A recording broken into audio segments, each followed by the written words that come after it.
ఒక్కసారి కొమ్మూరి గోల్డ్ కి కాల్ చేయండి. తాకట్లో ఉన్న మీ బంగారాన్ని విడిపించి మార్కెట్ ప్రైస్ కి వాళ్ళు కొనుక్కుని మిగతా డబ్బులు మీకు ఇచ్చేస్తారు. వైజాగ్ టెక్కి గాయత్రి కేసులో కీలక పరిణామం జరిగింది. ఇప్పుడు ఆవిడ పోస్ట్ మార్టం రిపోర్ట్ కూడా బయట రావడం జరిగింది.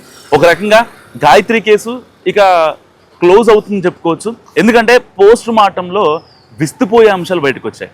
భర్త శ్రీచరణ్ ఇప్పటిదాకా నేను చంపలేదు, నాకు ఎలాంటి సంబంధం లేదు, ఆ రోజు నైట్ హోమ్ స్టేకి వెళ్ళాము, 11:30కి చెక్ ఇన్ అయ్యాం అండ్ 3:30 వరకు రెడ్ వైన్ తాగాం, ఇంతే జరిగింది, నాకు ఎలాంటి సంబంధం లేదని చెప్పుకొస్తున్నాడు. అక్కడ డెహ్రాడూన్లో పోలీసులకి అదే చెప్పాడు, ముస్సోరిలో హోమ్ స్టేకి ఉన్న అడ్మినిస్ట్రేషన్ డిపార్ట్మెంట్కి అదే చెప్పాడు అండ్ వైజాగ్ వచ్చిన తర్వాత పోలీస్ అధికారులు కూడా సేమ్ స్క్రిప్ట్ చెప్పాడు. కానీ పోస్ట్ మార్టం రిపోర్ట్ బయటకు వచ్చిన తర్వాత ఇప్పుడు ఆ అమ్మాయికి బలవంతంగా మందు తాగించి ఆ అమ్మాయిని వివస్త్ర చేసి బట్టలు ఇప్పేసి ఆ అమ్మాయిపై దారడానికి ఒడిగట్టాడు. సో ఇది కేవలం తన మీద ఉన్న ఒక అనుమానంతో ఎప్పటి నుంచో సరిగ్గా 2025 నవంబర్లో వాళ్ళిద్దరికి వివాహం జరిగింది. వివాహం జరిగినప్పటి నుంచి ఆ అమ్మాయిని వేధించడం, అదనపు కట్నం అనో లేదంటే ఆ అమ్మాయి ఇటు బయటకు వెళ్తుంది వేరే ఫ్రెండ్స్తో బయటకు వెళ్తుందనో ఇలాంటివి వేధించడం అతనికి పరిపాటిగా మారింది. సరిగ్గా కొన్ని లాజికల్ పాయింట్స్ ఈ కేసులో గురించి మాట్లాడుకుందాం. సో పోస్ట్ మార్టం రిపోర్ట్ బయటకు వచ్చింది, భర్తే చంపాడు, ఎందుకంటే థర్డ్ పర్సన్ అక్కడ ఎవరూ లేరు, భర్తే చంపాడన్న విషయం ఇక్కడ చాలా క్లారిటీగా ఉంది. సో ఇలాంటి నేపథ్యంలో ఆ అమ్మాయి అంత్యక్రియలు జరిగి 11వ రోజు అవ్వకుండానే సింహాచలంలో తాను స్టే చేసిన ఒక హోటల్ నుంచి బయటకు వెళ్ళాడు శ్రీచరణ్. మరి ఇలాంటి నేపథ్యంలో అసలు భర్త ఎందుకు ఇంత క్రూరంగా మారాడు అనే విషయాన్ని ఒకసారి పోలీసులు తన చాట్ హిస్టరీ కావచ్చు, తన CDR కావచ్చు తెప్పించిన తర్వాత సో వేరే వాళ్ళతో అంటే వేరే అమ్మాయిలతో తనకి లైంగిక సంబంధాలు ఉన్నాయి. ఈవెన్ శ్రీ గాయత్రి కూడా వాళ్ళ ఫ్రెండ్స్ నవీన కావచ్చు, అయితే ఆ అమ్మాయి గాయత్రి ఒక ఆడియో కాల్ రిలీజ్ చేసింది, వాళ్ళ అమ్మకి సంబంధించి ఒక ఆడియో మెసేజ్ పెట్టింది. ఇప్పటిదాకా నేను చాలా వెయిట్ చేశాను, ఓపికతో ఉన్నా, ఇకపై నేను భరించలేను, నాకు ఓపిక లేదమ్మా అని చాలా క్లియర్గా చెప్పింది. దాంట్లో ఒక అమ్మాయి నవీన అనే పేరు ఆ అమ్మాయి మెన్షన్ చేయడం జరిగింది. ఆ నవీన కూడా చెప్పింది ఏంటంటే ఈ యొక్క శ్రీచరణ్ నిజంగా కామ క్రోధుడు, క్రూరంగా బిహేవ్ చేస్తాడు అండ్ తనకు సంబంధించి ఎలాంటి అనుమానాన్నైనా లేదంటే ఆ అమ్మాయి మీద రుద్ది ఇంటికి వచ్చి ఆ అమ్మాయిని అరవటం, తిట్టడం, కొట్టడం ఇలాంటివి చేసేవాడు. సో దానికి సంబంధించి ఆ అమ్మాయి చాలాసార్లు ఇంట్లో చెప్పే ప్రయత్నం చేసింది. ఇలా నా హ్యాండ్ బ్యాగ్లో GPS ట్రాకర్లు పెడుతున్నాడు, నేను ఎక్కడికి వెళ్ళింది లొకేషన్ కనుక్కుంటున్నాడు, ఎవరితో కాల్ మాట్లాడింది అని చిన్న చిన్న డివైజ్లు హ్యాండ్ బ్యాగ్లో పెట్టాడు. ఇవన్నీ కూడా వాళ్ళ చెల్లికి వాళ్ళ అమ్మకి చెప్పడం జరిగింది. సో దాని తర్వాత వీళ్ళు వైజాగ్ నుంచి గురుగ్రామ్ వెళ్దాం అనుకున్నారు. ఏదైతే గురుగ్రామ్లో వీళ్ళిద్దరూ సాఫ్ట్వేర్గా వర్క్ చేస్తున్నారు కాబట్టి అండ్ అక్కడి నుంచి వీళ్ళ అమ్మ వాళ్ళు రావడానికి ముందే సరిగ్గా ముస్సోరి వెళ్తాం, సో హనీమూన్కి మనం వెళ్ళలేదు, హనీమూన్ ట్రిప్ వేద్దామని చాలా అంటే నైస్గా చెప్పాడు. ఆ అమ్మాయి కూడా కన్విన్స్ అయింది, ఓకే ఇవన్నీ గొడవలు ఇంకా సద్దుమణుగుతాయి, నా మీద అనుమానం ఎప్పటి నుంచో ఉంది కాబట్టి ఇలాంటి గొడవలన్నిటికీ ఫుల్ స్టాప్ పడాలంటే ఎట్టి పరిస్థితిలో నేను అతనితో హనీమూన్ వెళ్తే ఇకపై గొడవలు మా ఇద్దరికి మధ్య ఉండవు, ప్రశాంతంగా ఉండొచ్చు అనే ఒక నిజంగా ఒక సాఫ్ట్ కార్నర్తో ఆ అమ్మాయి అతనితో పాటు వెళ్ళడం జరిగింది. సో ముస్సోరి వెళ్ళిన తర్వాత ఆ రోజు నైట్ 11:30కి వాళ్ళు స్టే చేయడం జరిగింది, చెక్ ఇన్ అయ్యారు అండ్ దాని తర్వాత ఆ అమ్మాయి మందు తాగింది అని చెప్పాడు. మందు తాగింది అనేది నిజంగా అవాస్తవం, అసలు ఆ అమ్మాయి మందు తాగలేదు, కానీ బలవంతంగా తాగించిన మాట వాస్తవం.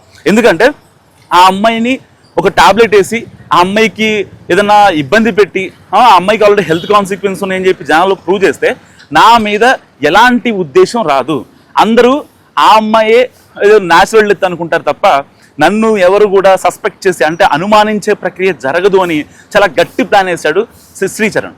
సో ఇలాంటి నేపథ్యంలో ఆ అమ్మాయిని అక్కడికి వెళ్ళిన తర్వాత ఆ అమ్మాయికి మందు తాగించి బలవంతంగా ఆ అమ్మాయి మీద ఒక అఘాయిత్యం చేసి దాని తర్వాత ఆ అమ్మాయి హై ప్రెషర్ అంటే తన బాడీ హై ప్రెషర్ తీసుకుంది చనిపోయే ముందు, ముక్కుల్లోంచి బ్లడ్ రావడం కావచ్చు, తాను వేసిన టాబ్లెట్ వల్ల ఆ అమ్మాయి ఏదైతే ఒక విషపు టాబ్లెట్ ఆ అమ్మాయికి ఇవ్వడం జరిగింది. సో ఆ తర్వాత ఆ టాబ్లెట్ కూడా అతను బలవంతంగానే ఇచ్చాడు, వాటర్ కూడా బలవంతంగా తాగిచ్చాడు. సో మరి ఇలాంటి కేసుల్లో అంటే ఆ అమ్మాయితో ఒకవేళ ఇబ్బంది ఉంది అనుకుందాం, ఫర్ ఎగ్జాంపుల్ ఆ అమ్మాయి వాళ్ళ నాన్నతో, అమ్మతో, వాళ్ళ చెల్లితో మాట్లాడి నిజంగా అక్కడ ఎలా మాకు ఇకపై పొసకదు, నేను ఆ అమ్మాయితో కాపురం చేయలేను, మీ అమ్మాయి ఇలాంటిది అని ఆ అమ్మాయి మీద ముద్రేసి పంపించేస్తే ఎలాంటి ఇబ్బంది ఉండేది కాదు. కానీ ఇక్కడ ఆ అమ్మాయిని లేకుండా చేశాడు. ఇప్పుడు శ్రీచరణ్ కూడా కేసుల్లో ఇరుక్కున్నాడు, ఇప్పటికే పరారీలో ఉన్నాడు శ్రీచరణ్. సో ఆ రోజున ఏదైతే ముస్సోరికి వీళ్ళు వెళ్ళినప్పుడు సరిగ్గా 12:45 ఒక పిక్ పెట్టడం జరిగింది, చాలా క్లోజ్గా, వీళ్ళిద్దరూ చాలా క్లోజ్గా ఉన్నటువంటి పిక్. నిజంగా గడిచిన 6 నెలల్లో గాయత్రి వాళ్ళ అమ్మకి ఎప్పుడు కూడా అలాంటి పిక్స్ పెట్టలేదు. కానీ చనిపోయే ముందు అంటే పెద్దవాళ్ళకి ఎలా కన్వే చేశాడంటే అక్కడ మేము కలిసే ఉన్నాం, చాలా బాగున్నాం అనేది కన్వే చేద్దాం అనుకున్నాడు. సో ఎట్టి పరిస్థితుల్లో ఇక్కడ జరిగింది ఏంటంటే అక్కడ ముసోరి తీసుకెళ్ళింది కేవలం ఆ అమ్మాయిని చంపడానికి మాత్రమే. సో ఇలాంటి నేపథ్యంలో ఇప్పుడు పోలీసులు కొన్ని ప్రశ్నలు అడిగారు. ఏది శ్రీచరణ్, ఎందుకు ఆ అమ్మాయిని ముసోరి తీసుకెళ్లాల్సి వచ్చింది, అక్కడ ట్రెక్కింగ్ చేసావు, అంత బాగానే ఉంది, ఆ అమ్మాయిని ఎందుకు చంపావు అంటే, సార్ భలేవాళ్ళు సార్, నేను ఎందుకు చంపుతాను, నా భార్యని నేను చంపుకునేంత క్రూరుని కాదు అని నంగనాచి మాటలు మాట్లాడాడు శ్రీచరణ్. సో మరి ఇలాంటి నేపథ్యంలో ఇప్పుడు పరారీలో ఉన్నాడు. ఎప్పుడైతే ఆ అమ్మాయి చనిపోయిన తర్వాత తన పోస్ట్ మార్టంకి బాడీ వెళ్ళి వైజాగ్కి బాడీ తరలించారో దాని తర్వాత అక్కడే వాళ్ళ నాన్న ఉండి దాదాపుగా 1 వీక్ నుంచి అక్కడే ఉండిపోయారు. సో ముస్సోరీలో ఎప్పుడైతే కేసు ఫైల్ అయిందో ఇక మ్యాటర్ సీరియస్ అయింది అనుకున్నాడు శ్రీచరణ్. సో దానికి సంబంధించి వెంటనే ముస్సోరీలో కేసు అయిన మరో నిమిషమే తను వెంటనే సింహాచలం హోటల్, ఏదైతే తాను స్టే చేసిన హోటల్ నుంచి బయటికి వెళ్ళిపోయాడు.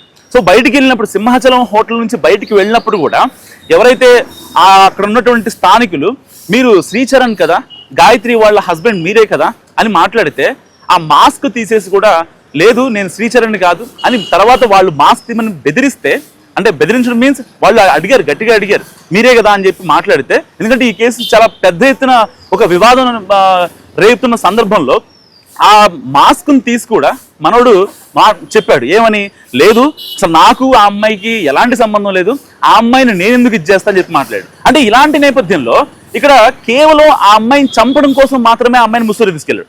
లేదంటే ఒకవేళ ఆ అమ్మాయిని కనుక ఇంకా వేధించాలి లేకపోతే ఇంకా ఇబ్బంది పెట్టాలనుకుంటే ఆ అమ్మాయిని ముస్సోరీ తీసుకెళ్ళేవాడు. సో ఇలాంటి నేపథ్యంలో ఇప్పుడు శ్రీచరణ్ని ఎన్కౌంటర్ చేయాలి అంటూ చాలా మంది మాట్లాడుతున్నారు. ఇటు మొదటి నుంచి కూడా గాయత్రి వాళ్ళ అమ్మ నాన్న వాడిని మాకివ్వండి, కోర్టులు కేసులు ఇదంతా పోలీసు గవర్నమెంట్ డబ్బులు పెట్టడం వాడికి అనవసరం, సో వాడు ఎంత దారుణంగా బిహేవ్ చేశాడో మాకు తెలుసు. ఆ అమ్మాయి ఫ్రెండ్స్ కూడా చెప్తున్నారు. 2 తెలుగు రాష్ట్రాలే కాదు యావత్ దేశవ్యాప్తంగా సాఫ్ట్వేర్ గాయత్రి కేసు ఇప్పుడు చాలా సంచలనంగా మారిన నేపథ్యంలో చాలా మంది సోషల్ యాక్టివిస్టులు, లేకపోతే ఈ కేసుని క్లోజ్గా అబ్జర్వ్ చేస్తున్న సామాన్యులు కావచ్చు, లేకపోతే ఇటు వాళ్ళ కుటుంబీకులు కావచ్చు, వాళ్ళకి సంబంధించిన శ్రీచరణ్ వాళ్ళ కుటుంబీకులు కావచ్చు, వీళ్ళంతా కూడా చెప్తున్న మాట ఏంటంటే ఇలాంటి వాడు ఉండడానికి వీల్లేదు, వీడిని తక్షణమే ఎన్కౌంటర్ చేయాలి, అనవసరంగా ప్రభుత్వ సొమ్ముని వృధా చేసి వాడిని అటు ఇటు తిప్పడం అనేది కరెక్ట్ కాదు అని చెప్పి చాలా మంది మాట్లాడుతున్నారు.